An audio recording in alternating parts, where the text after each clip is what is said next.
नमस्कार। आज़ादी का अमृत महोत्सव भारत के महान स्वतंत्रता सेनानियों की संक्षिप्त जीवनियाँ। महाराष्ट्र राज्य शिक्षक महामंडल और सातारा जिला हिंदी अध्यापक मंडल के संयुक्त तत्वावधान में चली इस प्रेरक और ज्ञानवर्धक श्रृंखला में मैं सौ उज्ज्वला जनार्दन मोरे, विठामाता विद्यालय कराड़ आपका स्वागत करती हूँ।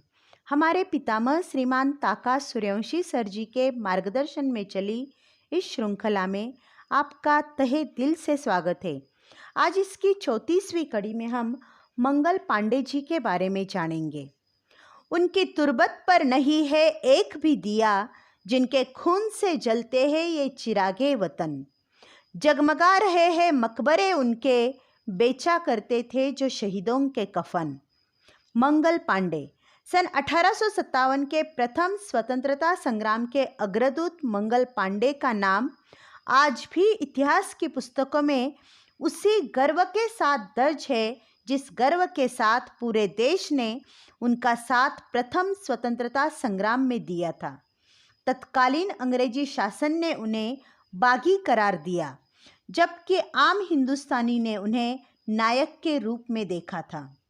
इनके द्वारा भड़काई गई विद्रोह की ज्वाला से अंग्रेजी शासन बुरी तरह हिल गया था। अंग्रेजों के खिलाफ सिर उठाने वाले भारतीय स्वतंत्रता संग्राम के पहले क्रांतिकारी के तौर पर विख्यात मंगल पांडे ने पहली बार मारो फिरंगी को का नारा देकर भारतीयों का हौसला बढ़ाया था। इनका जन्म 30 जनवरी 1831 को उत्तर प्रदेश के बलिया जिले के नगवा गांव में हुआ था। इनके पिता का नाम दिवाकर पांडे तथा माता का नाम अभया रानी था। सामान्य ब्राह्मण परिवार में जन्म लेने के कारण युवा अवस्था में अंग्रेजी फौज में नौकरी करने के लिए मजबूर हो गए। सन 1849 में 22 साल की उम्र में ब्रिटिश ईस्ट इंडिया कंपनी की बैरकपुर की सैनिक छावनी में 34वीं बंगाल नेटिव इन्फंट्री की पैदल सेना में वे सिपाही के रूप में भर्ती हो गए। उस समय ईस्ट इंडिया कंपनी की रियासत व राज हड़प नीति, फिर ईसाई मिशनरियों द्वारा धर्मांतरण आदि की नीतियों ने लोगों के मन में अंग्रेजी हुकूमत के प्रति पहले ही नफरत पैदा कर दी थी। और जब कंपनी की सेना की बंगाल इकाई में इनफील्ड P-53 राइफल ने नई कारतूसों का इस्तेमाल शुरू हुआ तो मामला और भी बिगड़ गया।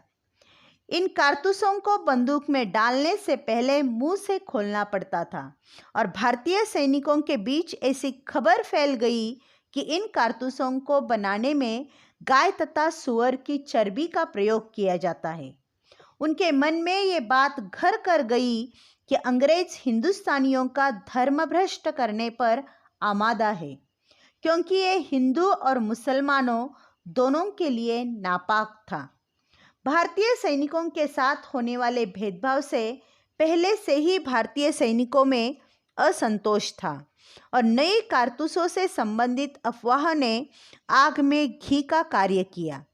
9 फरवरी 1857 को जब नया कारतूस देशी पैदल सेना को बांटा गया, तब मंगल पांडे ने उसे लेने से इनकार कर दिया। इसके परिणाम स्वरूप उनके हथियार छीन लिए जाने व वर्दी उतार लेने का हुक्म दिया गया। मंगल पांडे ने इस आदेश को मानने से इनकार कर दिया और 29 मार्च सन 1857 को उनकी राइफल छीनने के लिए आगे बढ़े अंग्रेज अफसर मेजर ह्यूसन पर उन्होंने आक्रमण कर दिया। इस प्रकार संदिग्ध कारतूस का प्रयोग ईस्ट इंडिया कंपनी शासन के लिए घातक सिद्ध हुआ और मंगल पांडे ने बैरकपुर छावनी में 29 मार्च 1857 को अंग्रेजों के विरुद्ध विद्रोह का बिगुल बजा दिया। आक्रमण करने से पहले मंगल ने अपने अन्य साथियों से समर्थन के लिए खुलेआम विद्रोह करने का आह्वान किया था, पर डर के कारण जब किसी ने भी उनका साथ नहीं दिया तो उन्होंने स्वयं ही अपनी ही राइफल से उस अंग्रेज अधिकारी मेजर ह्यूसन को मौत के घाट उतार दिया, जो उनकी वर्दी उतारने और राइफल छीनने को आगे आया था। उसके बाद मंगल पांडे ने एक और अंग्रेज अधिकारी लेफ्टिनेंट बॉब को मौत के घाट उतार दिया, जिसके बाद मंगल पांडे को अंग्रेज सिपाहियों ने धर दबोचा। उन पर कोर्ट मार्शल द्वारा मुकदमा चलाया गया। 6 अप्रैल 1857 को फांसी की सज़ा सुनाई गई, लेकिन अंग्रेज़ों ने निर्धारित तिथि से 10 दिन पहले ही 8 अप्रैल 1857 को उन्हें फांसी पर लटका दिया गया। पूरी बैरकपुर छावनी में मंगल पांडे के बलिदान ने विद्रोह की चिंगारी का कार्य किया।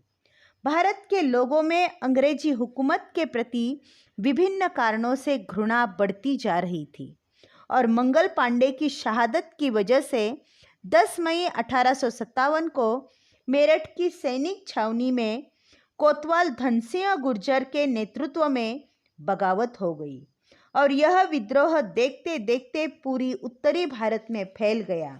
इस विद्रोह में सैनिकों समेत अपदस्थ राजा रजवाड़े, किसान और मजदूर भी शामिल हो गए और अंग्रेजी हुकूमत को करारा झटका दिया।